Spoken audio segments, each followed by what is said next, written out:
Alléluia, alléluia. Nous sommes dans la joie de nous retrouver. C'est mardi 1er juin et c'est notre première classe.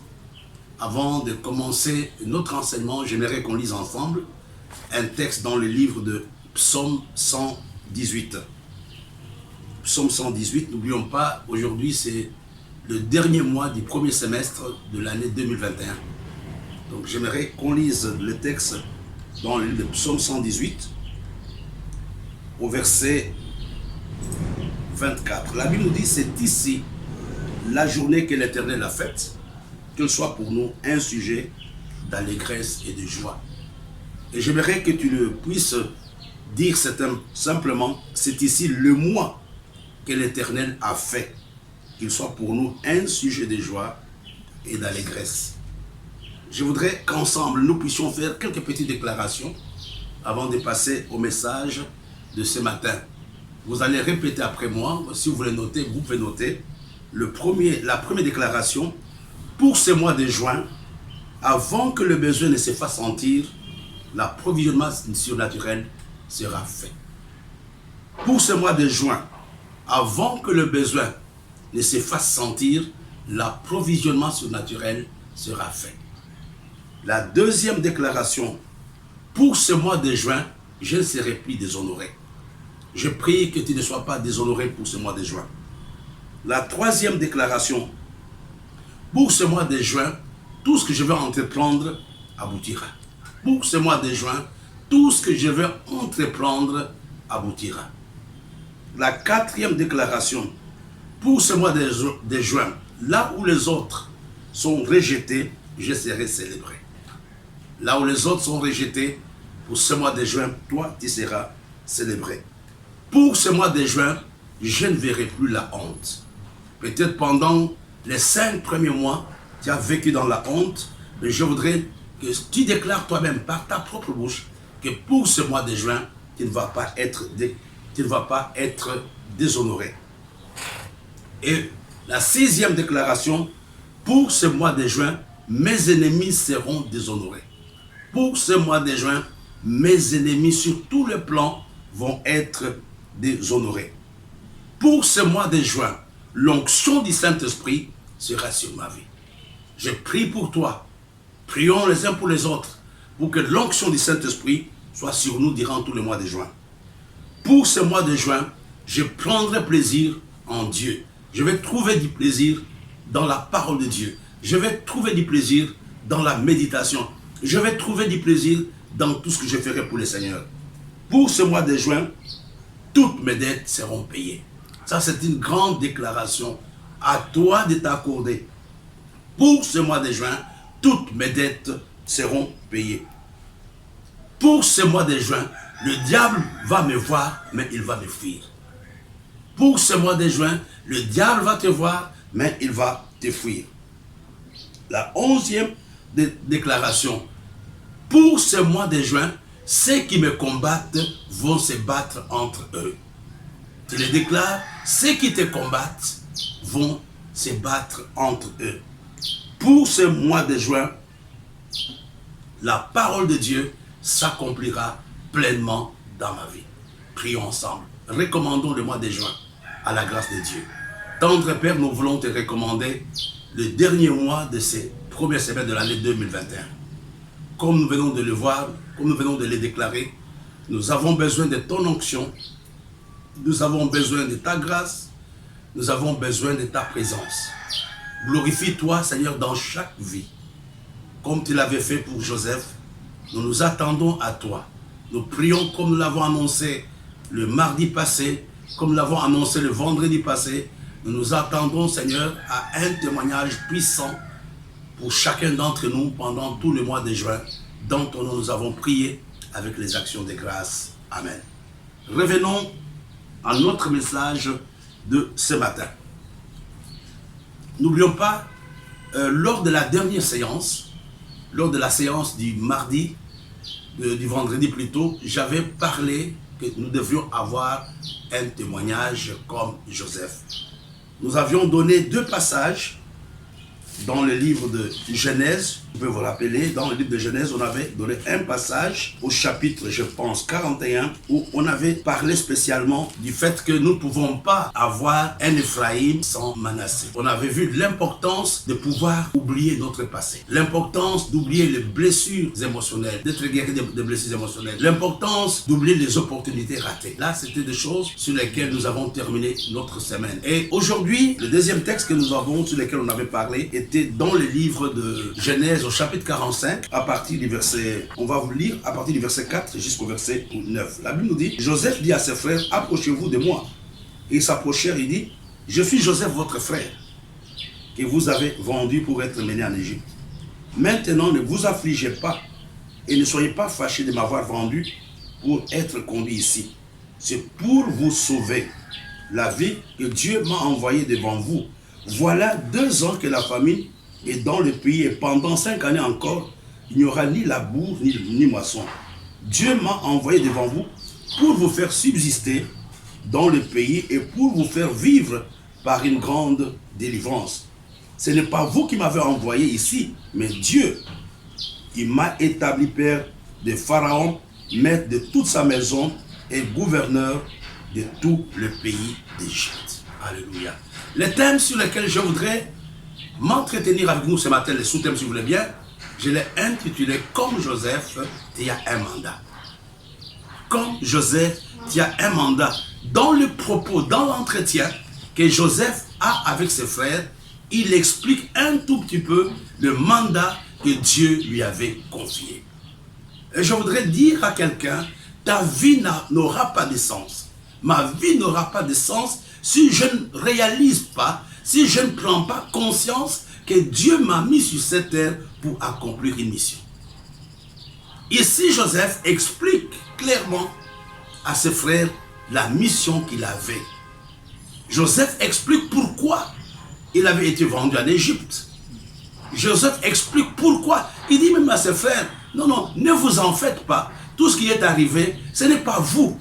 Mais vous étiez simplement des instruments par lesquels Dieu était passé pour que je réalise mon mandat, pour que je réalise ma mission, pour que je réalise la vision que Dieu m'a donnée. Il y a beaucoup de problèmes par lesquels l'on peut passer. Il y a certaines adversités qui arrivent dans nos vies uniquement parce que Dieu est en train de nous amener dans l'accomplissement ou dans la réalisation de notre mandat. Je vais revenir là-dessus après. Mais quand nous lisons la parole de Dieu, le chapitre un peu plus loin, nous allons voir, ça c'est une parenthèse qui est très importante pour comprendre la suite, les 3 réalités ou les 3 choses qui avaient aidé Joseph à tenir le coup. Joseph a un mandat, il prend conscience qu'il a un mandat.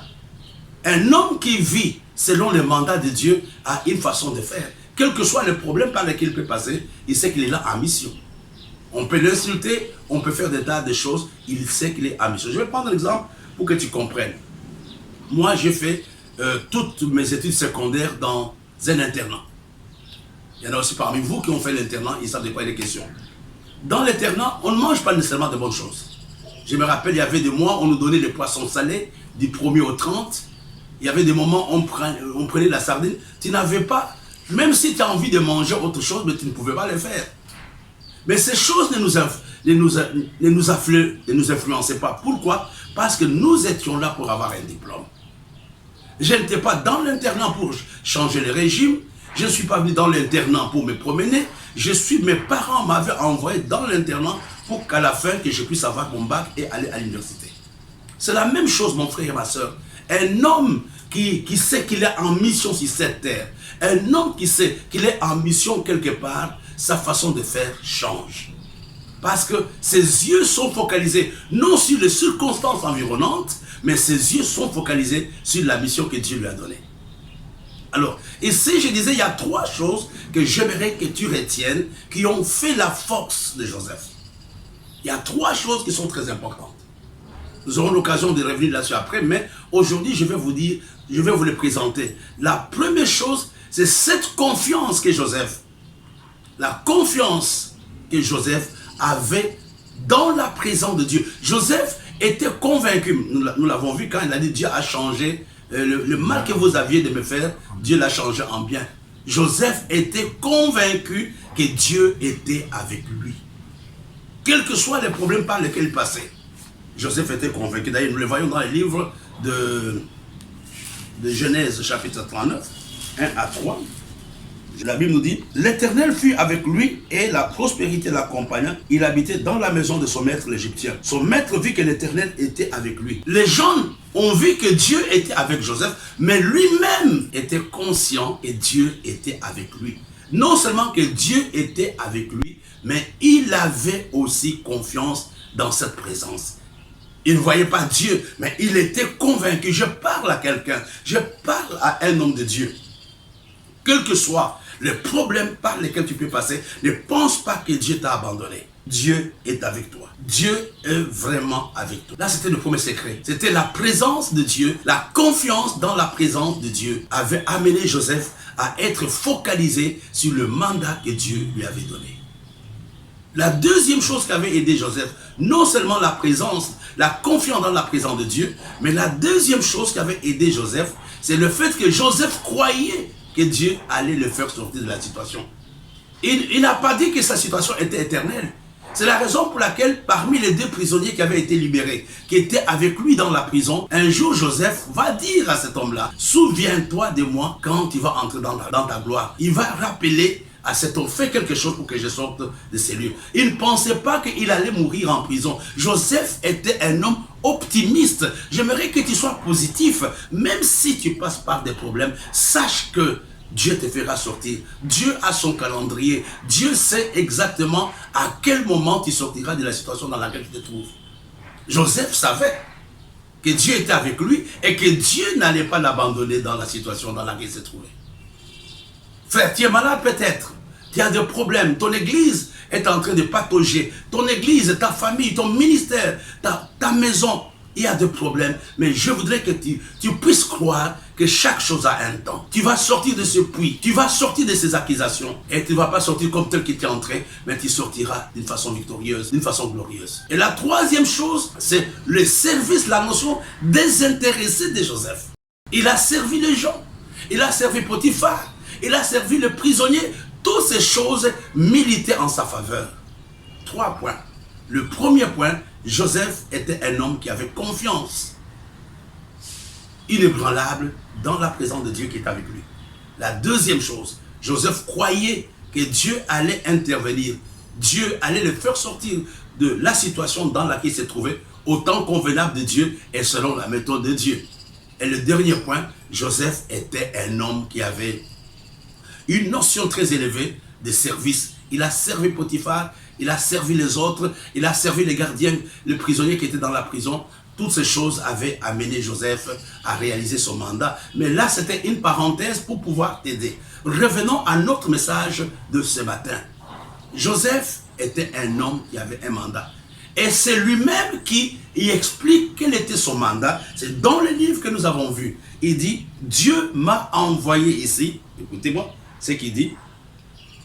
Maintenant, ne vous affligez pas et ne soyez pas fâchés de m'avoir vendu pour être conduit ici, car c'est pour vous sauver la vie que Dieu m'a envoyé ici. Donc, Joseph était un porteur de vie. Non seulement un porteur de vie, mais il était là pour sauver, pour conserver la vie. Il y avait la grande famine.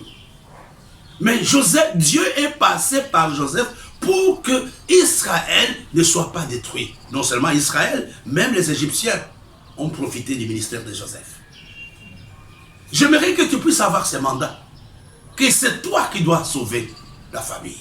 C'est toi qui es le porteur de vie. Il faut que tu sois comme Joseph. Il dit, Dieu m'a amené ici pour que vous ne mouriez pas. Par toi, mon frère, ta famille doit être sauvée.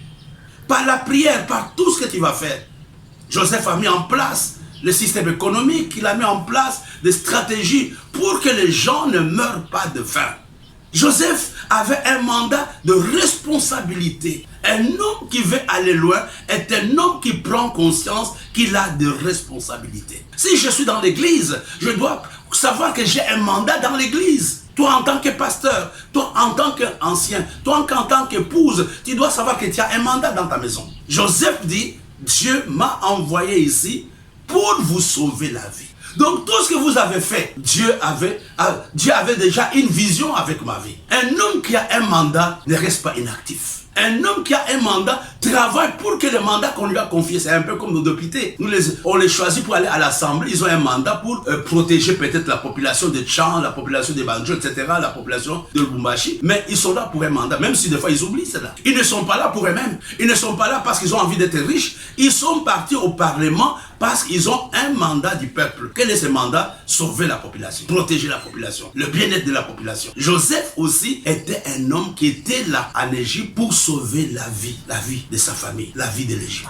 Prends un peu une minute pendant ce temps. Est-ce que je travaille pour sauver la vie de ma famille ou je détruis ma famille? Est-ce que ce que je fais, je sauve cette église ou je la détruis? Par mes absences, par mon irrégularité, est-ce que tu as un mandat? Tu es un homme qui a un mandat. Tu es leader. Est-ce que tu sais que tu es là pour que les gens qui sont sous ton autorité aillent au ciel? Un leader ne prépare pas les suiveurs. Un leader prépare les autres leaders. Le premier mandat de Joseph, c'était préserver la vie. Tu dois avoir cela à l'esprit que tu es là pour préserver la vie de quelqu'un, de ta famille. La deuxième chose, je vais vous donner le deuxième point. Le deuxième point, c'est préserver la postérité. Ça, c'est important. Préserver non seulement la vie.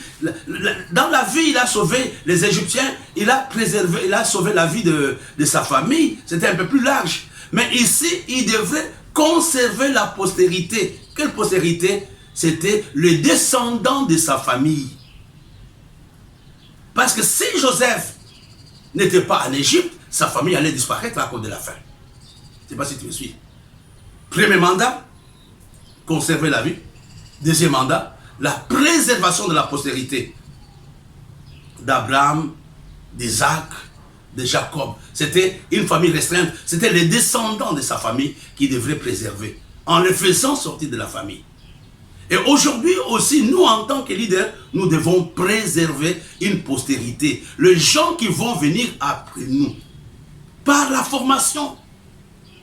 Parce que si aujourd'hui on ne prend pas conscience que nous devons former des gens un jour qui vont continuer avec ce que nous sommes en train de faire. Même s'il y a 1000 mères à gauche, à droite, l'évangile ne doit pas disparaître parce qu'il y a des gens qui vont être préservés. Alléluia. Premièrement, la conservation de la vie était le mandat de Joseph. Et la deuxième, la préservation de la postérité. Et dans l'église, nous devons être des hommes et des femmes, nous devons être des Joseph qui préservent la vie, qui préservent plutôt la postérité. C'est-à-dire les gens qui vont venir après nous. Pour que la vision continue. Pour que la grâce, on préserve comment? En faisant les disciples-là, en faisant la formation, en expliquant aux gens, voilà ce que vous devez faire. Même dans ta maison, tu veux être chrétien, tu veux que ta famille connaisse des pasteurs, commence à préserver la postérité à partir d'aujourd'hui. Et le dernier mandat de Joseph, il dit, Dieu m'a amené ici, il le dit clairement, il m'a établi père de Pharaon. Il n'a pas dit, je me suis établi père de Pharaon. Il a dit, Dieu m'a établi père de Pharaon. Oh là, je termine rapidement par cette pensée assez forte. Nous devons être le père de Pharaon. Nous devons être des hommes et des femmes qui proposent des solutions aux gens qui nous dirigent. Nous ne devons pas attendre que Pharaon nous dirige.